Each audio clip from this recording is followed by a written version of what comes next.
naan jirti bara. Anaan akka naan jirti. Duubni balbalaa bara afaan keessan na dhufe. Yoo akka qabattu yoo si dhufe inni itu naan jirti. Bu'aan taasa. Dhugaa dubbachuu fi wanta amma piraankiin ibsishaaf maakiin hojjetan kun piraankii akka ta'e annan beeka. Isheen hin beektu boosse miti ani immoo akka inni piraankiidha jedhee jalqabee tottolfatee nan beeka jechuudha. Garuu akka waan nama hin beekneetti qalbiin kee na cabdee na boo'e wallaahi. Hedduu tokkoon boo'e dhugaa rabbii mimmaan qabachuun dadhabe maaliif jennaani hin beeku ani dhugaa manatti fakkaate. Garuu osuma hin beeku osuma yaadni kee qalbiin kee na beeku dhugaa natti fakkaate.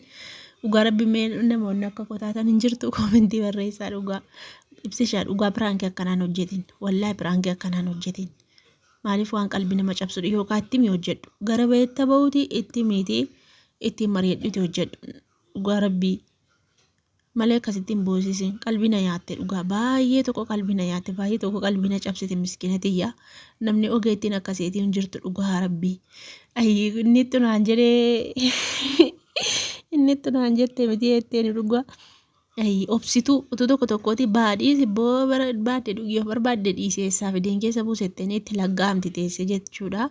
Kun kabajamtuu dubartiiti dhugaa rabbiin ammallee umurii ishee dheeressu rabbiin ammayyoo itti hafuuspiisu malee utuu tokko tokkootiin dheekkamti balaa buufti jechuudha. Garuu baay'ee tokko amala qabdi. Hortiin ka'ii deemii ka'ii danfisii haara danfisii hedheen sana yoo feete danfisii yoo feete dhiisee hortiin jedheen sana itti bobboonee jechuudha. Aartee dubartii tokko tokkootiin nama kabaja hin qabne ta'eetii jechuudha. Dhugaa rabbiin lafatti gad darbiteetu dhaqina haara danfisa malee maali iyyi taree maallatti gadi iyyi taree fuutee qas jetteen keessoo ittiin garuu isheen gurbaadhaan deemi jetteen sammuu qabeenya see gurbaadhaan deemii ittiin isa gatteessifte haasofsiifte maal nama biratti maakkaanaan jettaree suuta fuutee hin kaatu ittiin jechuudha. Innis galaa firaankii dabalee haa ta'u firaankiin ta'u akkasiin godhu suutu makaa tokko tokko sin jirti darbatamtuun dhiiraa kan kabaja hin qabne kan nama biratti nama qaanessitu kan haadha manaa ofii nama biratti hifattu hin jirti dhugaa rabbii dhiirri darbatamtuun tokko tokko hin jirti garuu warroonni dhiiraas warroonni dubartootaas barumsa isaa irraa fudhadhaa dhugaa rabbii barnoota guddaadha kun. Barnoota guddaa nama hubatee fi isaan amma piraankiidha jedhan malee isaan amma piraankii isinitti fakkaate malee wanti isaan hojjetanii barnoota dhugaa rabbii barnoota irraa fudhachuu dandeessu. Warra dubartootaas warra of daddarbattan fakkeenyaaf hin jiraachuu dandeessu. Warra dhiirotaas warroonni akkas godhattan jiraachuu ni dandeessu. Garuu isaan barnoota dabarsan dhugaa barumsa guddaadha kun garuu nu boochise malee barnoota guddaadha. Dhugaa otoo ofii isaaniitiin wal mari'atanii nuun uummata piraankii godhanii bareeda ture. Silaaga kanayyuu hin boossuu jechuudha. Dhugaa rabbii kanaaf jennaani anaan barumsa guddaa naa ta'ee jira. Dhiirri akkasii sin jirti darbite dhiira hundaa miti malee dhiirri tokko tokko kan baqa yoo nama biratti ifate jaartii isaa nama biratti maal jedhee kan itti tolutu jira. Akka waan abbaan sun isa jaja'u akka waan abbaan sun isa faarsu jaartii isaa nama bukkeetti ifatu ishee akkasii maali akkas taate jedhu hin jira. Sanii fi barumsa irraa argachuu dandeessu jechuudha. Kanarraa hundaafiyyuu anaan piraankiin isaanii naa ta'ee jira. Samaakiin boossetu na boosise malee an akkasumaan diraamaa yoo arge duukaa bu'aa jechuudha. Kanaaf jennaani hundaafiyyuu bareedaadha. Hedduu namatti tolaa. Hedduu barumsa irraa argatu barumsa qabatu barumsa ta'aaf jechuudha. Akka mataa kiyyaatti kanaafuu barumsa guddaa naa ta'e waan ta'eef hundaafuu rabbiin umurii dheertuu isiniif haa kennu. Rabbii wal bira oolchee isinaa bulchuu. Rabbiin kana caalaa isinaa gammachiisu isiniin jedha. Piraankii wal mari'adhaatii hojjedhaa uummata piraankii godhaa malee ofii keessanii piraankii wal gootanii waliin boosisnaa isiniin jedha. Asirraa dhaamsa kooti maaliif jennaan qalbiitu caba dhugaa rabbii. Hedduu guyyaa kaanillee akkasuma seeteetu haalli toorri hojii qabare dhugaa rabbii malee isheen iyyuu ogeetti cimtuudha. Kun osuma argaa jirrudha miidiyaa irratti nama sila namni miidiyaa kun hojii gad jedheen hojjetu isheen immoo kunoo barumsa ishee nu barsiisaa jirti dhugaa rabbii maashaallah. Anamma foon jeetiin saamee guutuu bishaan keessa kaayyadhee taa'u jira. Addanaa beeksiseen jiru kun sapiraayiz na godhe amma. Amma foon furja keessaa baasu saamee gara. Badhaan ho'aa ta'e akkanatti jechuudha. Yaa ibsa.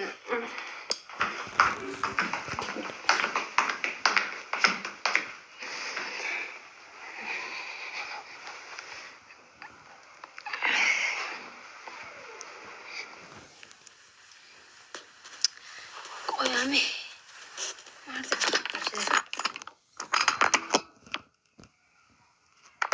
Bishaan oobisii.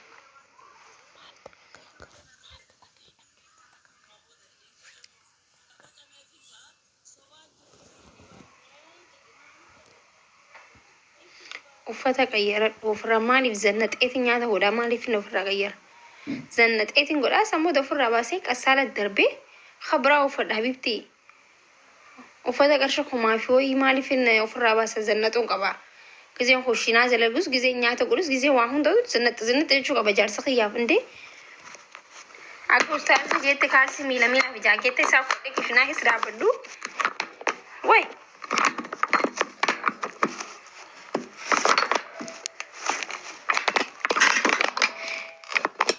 of godhu qabdan uffata ofirraa baasuuf inni bareeda qabadaamnaa mata ifaa baduu yoo badis rakkoon qabu nan dararoon akkana godhadhee hojjedha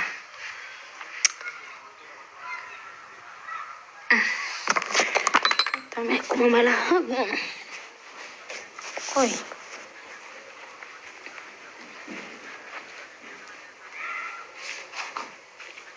guys tiruun firije keessa turte yoo xabbatamte rakkoo qabaasa tiruu waan kanin beeku gizuma oowwaa sanitti des nama jaami rakkoo ni qaba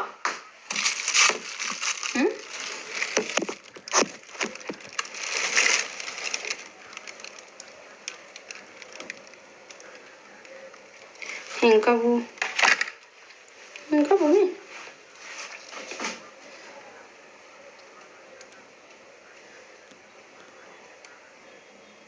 das njobo obu mati das jamari terje keessa kaan das njo ana mana garani bit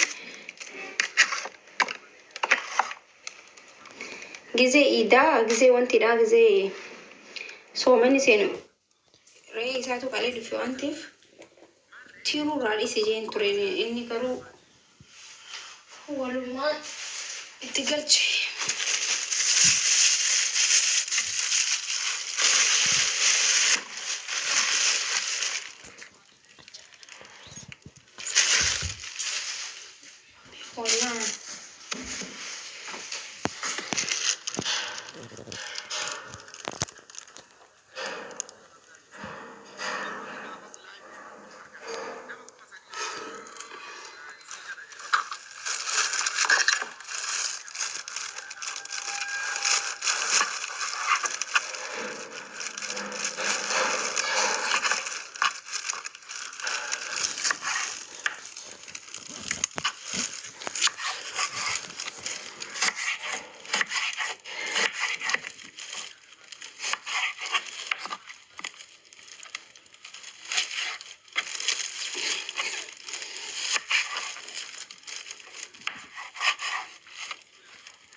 Rakkoon qabu garuu oowwiif maddas jettee malee rakkoon qabu guys.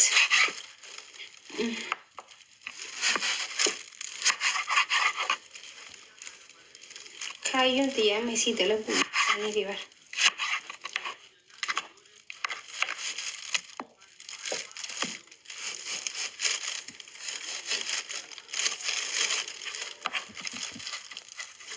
Uummata koomantii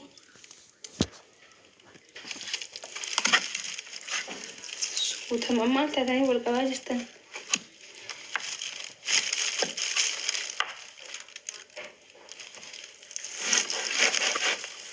asuura hojjetaa jirta asuuraa miti gana asuura hin geenye bar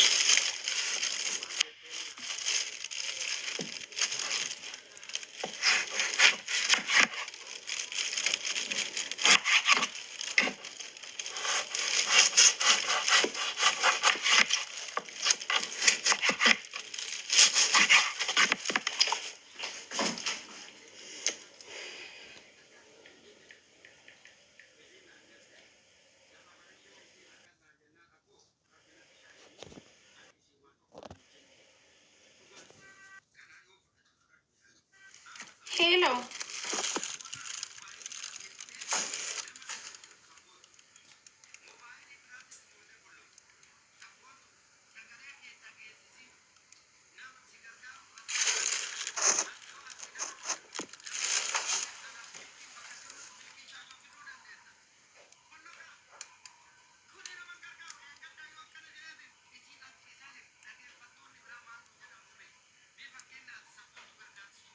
አባቷ የሚደውለው